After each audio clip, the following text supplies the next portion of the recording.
سلام لكم أهاوية وأهاتية عبوية وإيمانية فهلكم أنا دهنا هلكو بهريتو لإግዚአብሔር أملاكنا ሰላም ክቡራት ተኸታተልቲ መደብ ቋንቋ ግዕዝ ከመይ ኣለኹም? ኣነ እግዚአብሔር መስገን ጽቡቕ ኣለኹ። ንስኹም ከ ጽቡቕ ክትህልዉ ናይ ኣምላኽና ቅዱስ ፈቓድ ይኹን። እምበኣርከስ ንሎሚ ኸ ሒዝናልኩም መፂና ዘለና ብዛዕባ ቃል ኣውስኦ ኣብ መንጎ ክልተ ኣሕዋት ዝተገብረ ዝርርብ ሒዝናልኩም መፂና ኣለና። መደብና ጀሚርና ክሳብ ንፍፅም ምሳና ክትፀንሑ ንዕድም እምበኣር እዞም ክልተ ኣሕዋት ናኦድን ቀልኣብን እዮም ዝበሃሉ። ናኦድ እፎ ሃደርከ ቀልኣብ ውህየ እፎ ሃደርከ ቀልኣብ ውህየ ቀልኣብ ሓወይ ከመይ ሓዲርካ?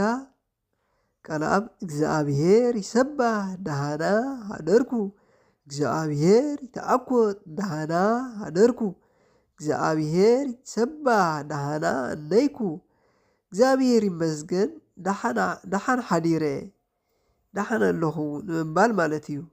ነይኩ ተይሉ ናኦድ እፎ ውእቱ ግብር ቀልኣብ ውህየ ቀልኣብ ሓወይ ስራሕ ከመይ ኣሎ?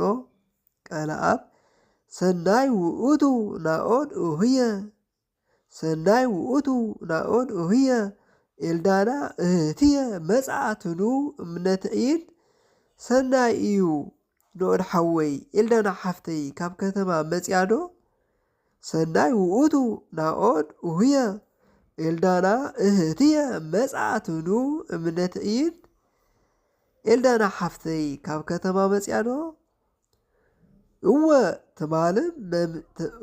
ትማልም በምስየት መጽዓት እወ ትማሊ ምሸት መጽያ እወ ትማልም በምስየት መጽዓት እወ ትማል ምሸት መጽያ ቀልኣብ ሰናይ ዜና ነገር ከኒ ሰናይ ዜና ዘይነውከኒ ሰናይ ዜና ኣይደእከኒ ብሰለስተ ይኹኑ ለኸ ማለት እዩ። ጥዑም ብሽራት ኣስሚዒካኒ ጥዑም ኣስሚዒካኒ ንምባል ማለት እዩ። ክቡራት ተኸታተልቲ ናኦድ በምስየት ንትዋነይ ምስለ እህትነ እስፍንቱ ያስተፈስህ በምስየት ንትዋነይ ምስለ እህትነ እስፍንቱ ያስተፈስህ ምሸት ክንፃወት ኢና ክንደይ ደስ ድብል እዩ። ምሸት ክንፃወት ክነምሲ ኢና ክንደይ ደስ ድብል እዩ ማለት እዩ። ቀልኣብ እወ ጥቀ ያስተፈስህ ቀልኣብ እወ ጥቀ ያስተፈስህ ናኦድ ውህየ ናኦድ ሓወይ እወ ብጣዕሚ ደስ ዝብል እዩ። ናኦድ ሓወይ ብጣዕሚ ደስ ዘብል እዩ።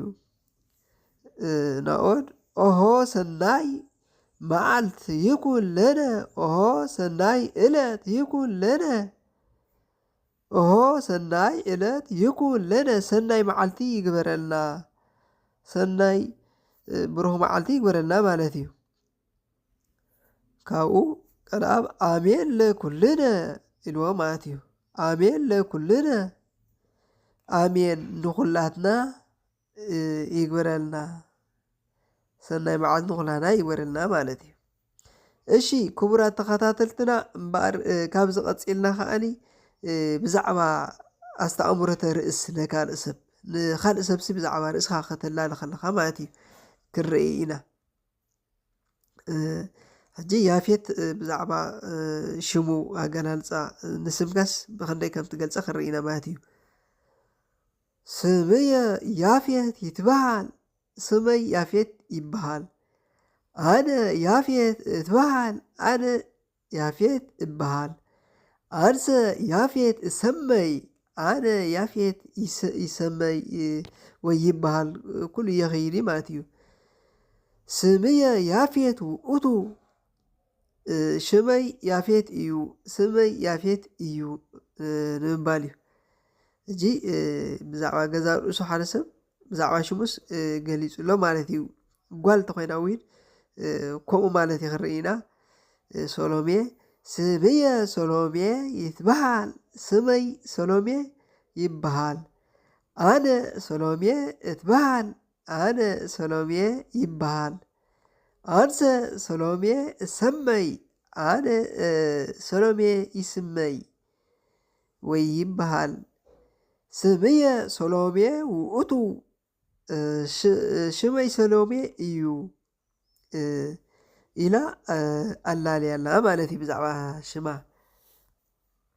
እሺ ብዛዕባ ኣቦ ከዓኒ ብዛዕባ ኣቦኻ ማለት ሽም ናይ ኣቦኻ ንካልእ ሰብ ክትነግር ከለካ ከምኡ ማለት እዩ ለምሳሌ ስመ አብየ ዮሐንስ ውእቱ ስመ አብየ ዮሐንስ ውእቱ ስመ ኣቦይ ዮሐንስ እዩ አብየ ዮሐንስ ይትበሃል ኣቦይ ዮሐንስ ይበሃል አብየ ዮሐንስ እሰመይ ኣቦይ ዮሐንስ ይሰመይ ስመ አብየ ዮሐንስ ውእቱ ስመ ኣቦይ ዮሐንስ እዩ አብየ ዮሐንስ ይትበሃል ኣቦይ ዮሐንስ ይበሃል ብዛዕባ ናይ እም ከዓኒ ናይ ኣደ ማለት እዩ ስመ እብየ ወለተ ስላሴ ውእቱ ስመ እምየ ወለተ ስላሴ ውእቱ ስም ኣደይ ወለተ ስላሴ እዩ ስመ እብየ ወለተ ስላሴ ይትበሃል ሽም ኣደይ ወለተ ስላሴ